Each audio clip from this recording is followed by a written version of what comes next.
You suffer not because of events, but because of your judgment about them. This was one of Epictetus's harshest truths. The world itself does not reach into your mind. It does not whisper anxiety into your thoughts. It does not demand that you fear what hasn't happened. Only your interpretation does. And that is where the battle is fought, not in the chaos around you, but in the silent, relentless dialogue inside your own head. Overthinking is not an external threat. It's a self-made tyrant. And the Stoics, Epictetus above all, understood that the mind left untrained becomes its own jailer. You don't need chains to be imprisoned. You only need the constant weight of what if, why me, and what will they think? These are not questions. They are weapons, sharp and dull at once, designed to exhaust you until your will collapses. Epictetus was born a slave, but he taught emperors how to be free. Not free in body, but free in judgment, free in reason, free in inner command. That freedom begins by cutting off the head of overthinking, not by silence, not by distraction, but by confrontation. You must see the mind clearly, to notice its tricks, its loops, its obsessions, and then apply the blade of logic repeatedly, without mercy. Overthinking grows in the space where responsibility is abandoned. You let your mind wander because you do not claim it. But a Stoic does not permit such treason.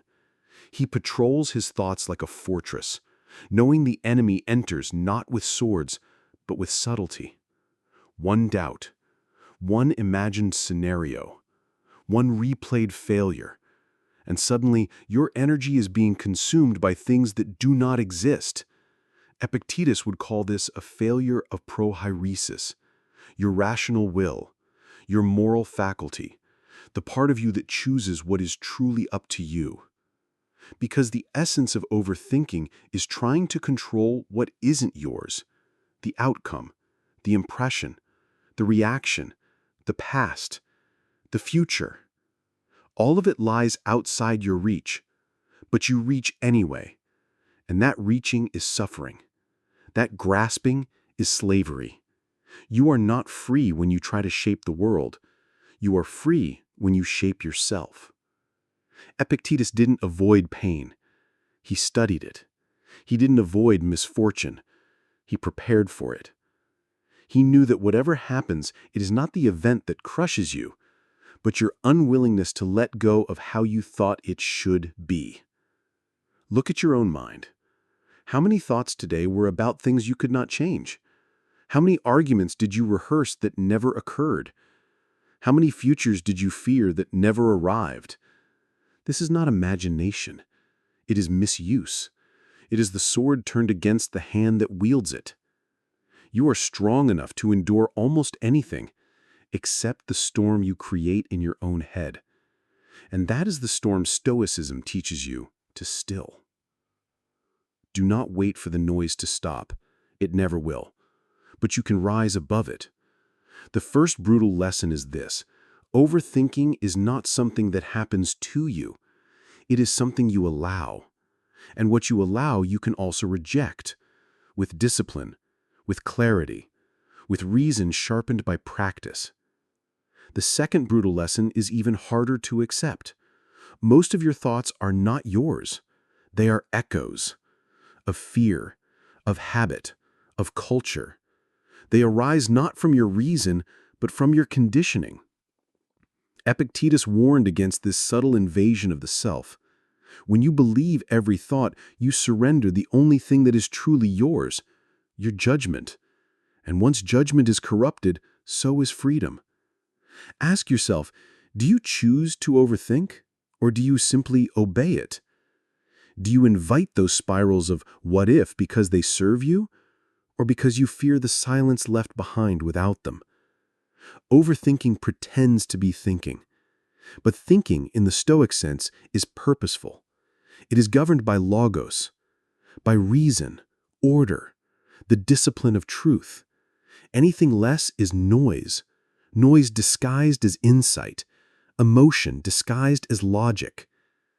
Epictetus made a distinction that most ignore, between things that are up to us and things that are not. Most overthinking comes from confusing the two. You believe your reputation is up to you. It is not. You believe your future security is guaranteed by constant prediction. It is not. You believe you must replay past mistakes in order to grow. You do not. These are illusions, dressed as responsibility, but they are servitude in disguise. The only thing that is truly yours is the power to choose your response, your perspective, your principles. Everything else, your body, your possessions, your status, even your loved ones, are borrowed. And anxiety is the price you pay when you forget that. The Stoics were not cold. They were clear. They did not detach from life because they didn't feel. They detached so they could act with strength instead of panic. You can care deeply and still be unmoved by chaos. You can love reason without becoming rigid. The goal is not to feel less. The goal is to fear less. You fear what you imagine. You fear what you magnify. Epictetus said, "It is not things that disturb us, but our opinions about them." And opinions are not truth. They are interpretations, which means they can be rewritten. What would happen if you doubted your thoughts more than your ability to face them? What would change if you examined your fear instead of avoiding it? The Stoics believed that philosophy is not words. It is practice. Overthinking will not die from insight alone. It must be replaced with reasoned action, with clarity earned through self-observation, with mental habits forged in discomfort, not ease. Stop indulging every thought that passes through your mind. Treat them like guests at the gate. Not everyone deserves to enter. Not everyone deserves your attention. Most deserve to be dismissed. The second brutal lesson is this: to master your mind, you must first distrust it, not with fear, but with discipline, not with hatred, but with command. The mind is not your enemy, but it is not yet your ally either. You must train it, or it will rule you. The third brutal lesson cuts deeper. What you fear the most has already happened, countless times, and you survived. Every spiral of overthinking, every imagined catastrophe, every silent breakdown, all of it. And yet here you are, breathing, watching, listening, still capable of choosing your next move. Epictetus would not offer you comfort for this. He would offer you accountability. You are not disturbed by events, he would say again, but by your view of them. If your suffering comes from within, then so must the cure. You feared judgment, failure, uncertainty. And what did it cost you? Not the outcome itself, but the endless repetition of it in your mind. 10 minutes of reality, 10 days of mental torture. This is not strength. This is surrender disguised as caution. The Stoic does not beg the world to be calm. He becomes calm in the face of the world. That's the difference between being free and being reactive. Overthinking thrives on reaction. To everything, a glance, a delay, a word, a shift in tone. It feeds on your need to interpret, to make meaning, to stay ahead. But meaning is not always yours to assign. And being ahead is not the same as being prepared. You want peace? Then stop needing answers where none are owed to you. The world doesn't answer your anxiety with clarity. It answers with silence. And in that silence, a Stoic does not panic. A Stoic sharpens his focus. How many times have you imagined failure and called it foresight? How often have you rehearsed pain and called it preparation? You are not protecting yourself. You are pre-living trauma. And it poisons you twice, once in fear and once in memory. Epictetus would call this wasted suffering. To hurt before it's necessary is a failure of reason. And so the third lesson is this: if pain must come, let it come once and no more. Let it be clean, let it be real, let it be faced, not replayed. Overthinking turns pain into a habit. Stoicism turns pain into a teacher. You must choose. You are not made to be fragile. Your nature, like every human being, is to endure, to adapt, to apply reason where others apply panic. That is your edge, and that edge dulls every time you choose spiraling thought over decisive thought. You do not need to think less. You need to think clearly, briefly, with precision. The Stoic trains his thoughts like a soldier, sharp, restrained, ready. Not because he fears war, but because he knows war may come. So ask yourself again, what has overthinking ever prepared you for except more fear? Has it made you braver, wiser, calmer, or has it only made you tired? The third brutal lesson: suffering imagined is still suffering, and that suffering is your choice. The fourth brutal lesson is perhaps the most humiliating.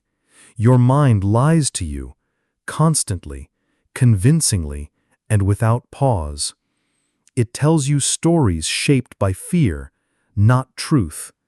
It fabricates threats. It exaggerates consequences. It assumes rejection, disgrace, disaster before the first step is even taken. And you listen again and again as if that voice were wise. But Epictetus taught that wisdom is not what you think, it's what you do with what you think. A thought, no matter how loud, is not a command. It is not sacred. It is not even necessarily yours. It is a whisper in the dark, and the Stoic trains himself to question it before he obeys. You feel tension. You imagine danger. Your heart accelerates. But nothing has happened. Not yet. That's the moment where philosophy begins. Not in the lecture hall, not in the scroll, but in that brief hesitation before you spiral. That's where the work is. To notice the story, to hold it in place, and to ask, is this true? Or is this just fear with a mask on? Overthinking is not a sign of intelligence. It's a misuse of it, a sharp blade turned inward again and again. The Stoic refuses to cut himself with his own mind. He stands firm and says, "This is not useful. This is not rational. This does not serve my function." Because every thought is a tool, and tools must be used with purpose. You wouldn't build a house by swinging a hammer at random. You wouldn't navigate a storm by chasing every current. But you do this with your own thinking. You chase, you react, you indulge, and you wonder why your mind feels like a battlefield. Epictetus would say, you become what you give your attention to. If you feed on uncertainty, you become anxious. If you dwell in imagined scenarios, you become paralyzed. But if you return again and again to what is certain, to what is up to you, then your mind begins to align with nature, with clarity, with action. You do not need to untangle every thought. You only need to examine the pattern. What does your mind return to? Is it something you can control? Then act. Is it something you cannot? Then dismiss it as you would smoke in the air, noticed, acknowledged, and let go. The mind is not evil, but it is wild, and the wild must be tamed, not through force, but through principle. You must teach your mind what to return to, not fear, not fantasy, but reason, choice, virtue. So the fourth lesson is this: do not trust your thoughts until you have trained them. Question them, shape them, and if they do not serve you, discard them. Not every thought is worth having, and most are not worth repeating. The fifth brutal lesson is that ease is the enemy, not of comfort, but of clarity. Overthinking doesn't arise in hardship alone. It thrives in the empty spaces where discipline has decayed. The idle hour, the quiet scroll, the unguarded mind.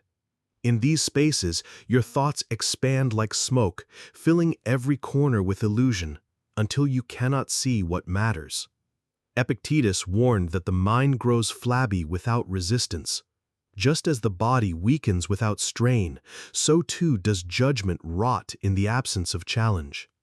He believed life itself was a kind of gymnasium, a place where your reason is tested, stretched, broken and rebuilt through contact with what you do not control.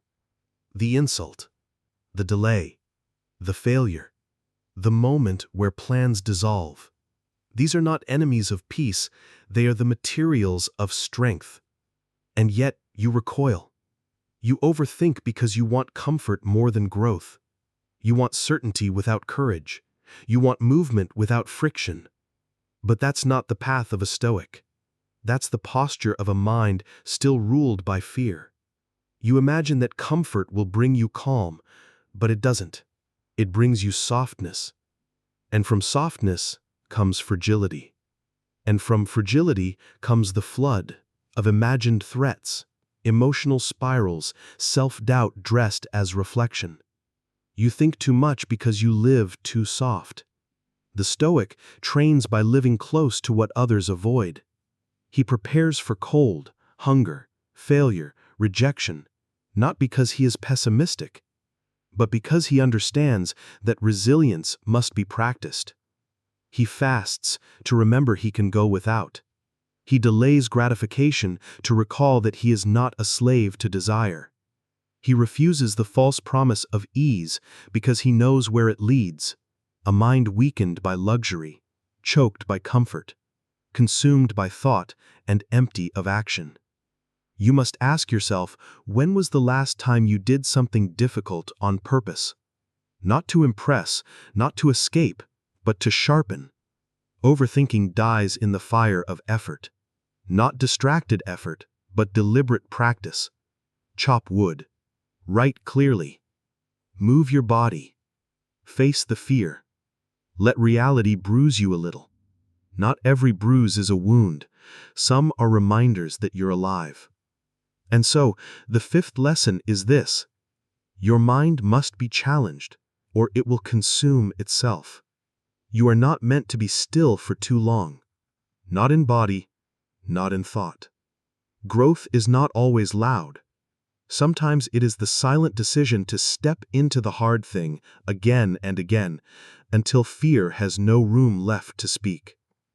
The sixth brutal lesson is that you are not entitled to peace, only prepared for it. Peace is not a gift from the world.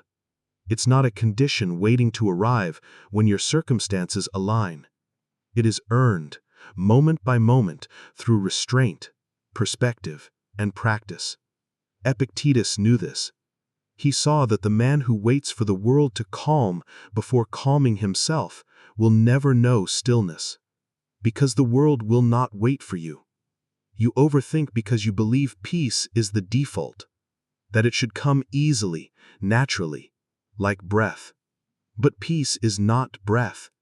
It is held breath. It is the discipline to pause before the reaction, to see the emotion rise and not obey it, to recognize the storm without becoming it. And that ability is not born. It is forged. Overthinking is what happens when you expect stillness without training your mind to be still. You hope that clarity will visit like weather, drifting in unannounced. But clarity does not drift. It is carved from repetition, from philosophy, from the refusal to follow every thought that demands your attention. Epictetus spoke often of training. He compared life to a military campaign, to the preparation of an athlete. And who trains once and believes he's ready? Who reads one lesson and believes he's wise? Yet this is what many do with their minds, treat them as fixed, as final, as incapable of being reshaped. But you are shapeable. The mind is plastic. It is clay in your own hands, but only if you learn to see it as yours to shape. Otherwise, it shapes you into panic, into hesitation, into paralysis. You must stop waiting for peace to find you. You must build it in your habits, in your questions, in your inner dialogue. When a disturbing thought arrives, what do you do with it? Do you follow? Do you fight? Or do you step back and ask, is this useful? Is this mine? Is this leading me toward clarity or away from it? This questioning is not weakness. It is strength in the form of pause. The strongest part of you is not your energy, but your ability to wait, to endure discomfort without grabbing the nearest distraction or explanation. Do not confuse silence for peace, and do not confuse thought for preparation. Peace is not the absence of thought, it is the alignment of thought with reality, and that alignment requires labor. So, the sixth brutal lesson is this: peace is not passive. It is a discipline, a mindset earned by those who train when the world is loud, when the future is unclear, when the mind wants to run. You do not wait for it. You become it. The seventh brutal lesson is a direct strike to the ego. Your emotions are not sacred. They are not commands, not truths, not destiny. They are signals, nothing more.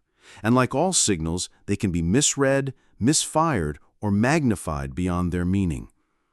Overthinking thrives when emotion is worshipped, when a flicker of doubt becomes a doctrine, when a feeling of unease is treated like a forecast. But Epictetus saw this clearly. The wise man doesn't kneel before his feelings, he audits them. You were not given reason to serve emotion. You were given emotion to alert reason, to indicate, to inform, but never to control. That is the chain most never break. The belief that because you feel it strongly, it must be true. But that belief is the first step away from clarity, from freedom. You say, I feel anxious, therefore something is wrong. But the Stoic says, I feel anxious, so now I must investigate, not react, not spiral, investigate. Is this fear based on evidence or on memory? Is this anger arising from injustice or from pride? Is this guilt a call to action or a fixation on what cannot be undone? Emotions are not enemies, but they are wild. They come in heat, in rhythm, in shadows. They arrive from places unknown, your upbringing, your habits, even the weather. And if you give them the throne, they will rule you with chaos. Epictetus taught that the first thing to train is the judgment of impressions, what arrives at your doorstep, the glance, the delay, the tone, the silence. Each one sparks something inside you, a twitch of emotion, and without training, you follow that twitch into stories, then spirals, then paralysis. You become lost in reaction, not to life, but to your interpretation of life. The Stoic response is slower. He sees the impression rise, feels the pull, but pauses. He does not deny it, but neither does he obey it. He holds it up to the light and asks, what is this? What does it want from me? Is it helping me become stronger, clearer, more rational? Or is it leading me into illusion? Overthinking is emotional reasoning on a loop. And emotional reasoning is not reasoning at all. It's the confusion of data with meaning, but feelings are not final. They pass if you do not cling. They dissolve if you do not rehearse. You feel them, you notice them, and then you choose your response. That choice is your power. That pause is your freedom. So the seventh brutal lesson is this: your emotions do not deserve your obedience. They deserve your inspection. You are not your feelings. You are what you do with them. The eighth brutal lesson demands complete responsibility. No one is coming to untangle your mind for you. Not a mentor, not a philosophy, not even time. Clarity is not given. It is earned by the one willing to sit in the fire of his own thoughts without flinching. Epictetus didn't soften this truth. He taught that the path to freedom is walked alone, not because others don't care, but because no one else can enter the battlefield of your mind. You overthink because you wait for reassurance, for permission, for certainty. But the Stoic waits for nothing. He acts not because he knows what comes next, but because waiting is just fear in disguise. Action doesn't require full understanding. It only requires alignment with reason. Your habit of spiraling, of dissecting every outcome, of obsessing over meaning, this is not insight. This is inertia. Thought without direction becomes weight. The longer you wait for the perfect answer, the deeper you sink into the fog. Epictetus taught that philosophy isn't for discussion, it's for use. You don't escape overthinking by reading quotes. You escape it by taking control of attention, directing it, disciplining it. What do you actually control right now? What judgment are you applying? What story are you telling yourself, and does it align with nature, with reason, with courage? The moment you blame the world, your childhood, your coworkers, the economy, the noise, you have already lost. Because that moment is a turning away from the one thing you can shape, yourself, your principle, your will, the unshakable part of you if you choose to make it so. Yes, the world is chaotic. Yes, your life is uncertain. Yes, thoughts come uninvited, fierce and fast. But none of that relieves you of responsibility. In fact, it demands more of it. You must become your own philosopher, not with speeches, but with standards. What do you allow your mind to entertain? What do you feed it? How often do you step back and assess, not your life, but your lens? This is the Stoic path. Not comfort, not avoidance, but confrontation. Patient, calm, relentless confrontation with the self. The eighth brutal lesson is this: no one will master your mind for you. No wisdom will stick unless you act on it. No clarity will last unless you maintain it. You are the craftsman of your peace. And every excuse is a broken tool you must choose to discard. The ninth and final brutal lesson is the one that liberates or destroys. It is this: you do not need to know what happens next.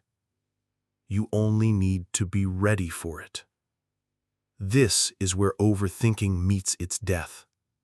In the confrontation with uncertainty, in the surrender of control, not as weakness, but as wisdom.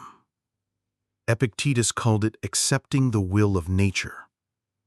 Not passivity, not surrender in defeat, but a deep, disciplined trust that you will meet whatever comes with your full self, not the self ruled by fear, but the one forged in reason. You fear the unknown because you believe peace depends on prediction, that if you can anticipate pain, you can lessen it. But this is false. Fear does not protect, it prolongs.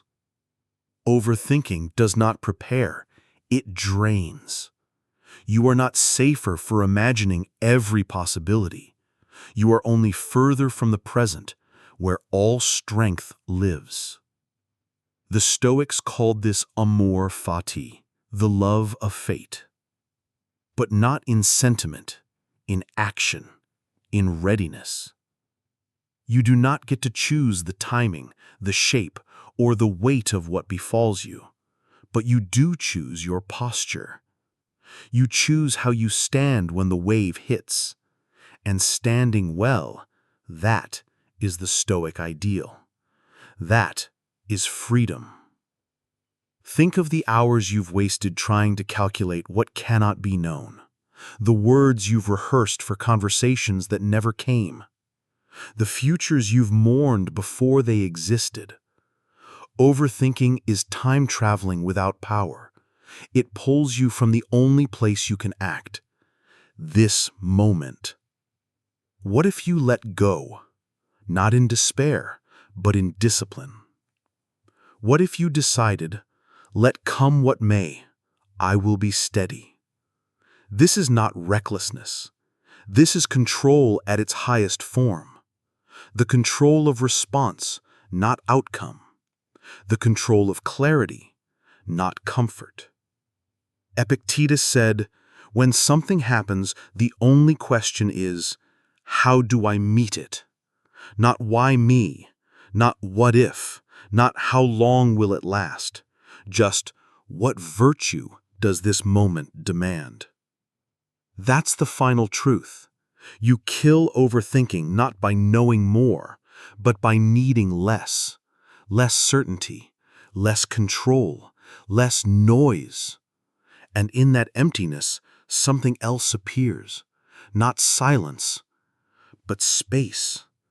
Space for action, for principle, for peace rooted not in protection, but in preparedness. You've reached the end. There are no more lessons. There is only the question Epictetus would leave you with. How long will you wait before you demand the best of yourself?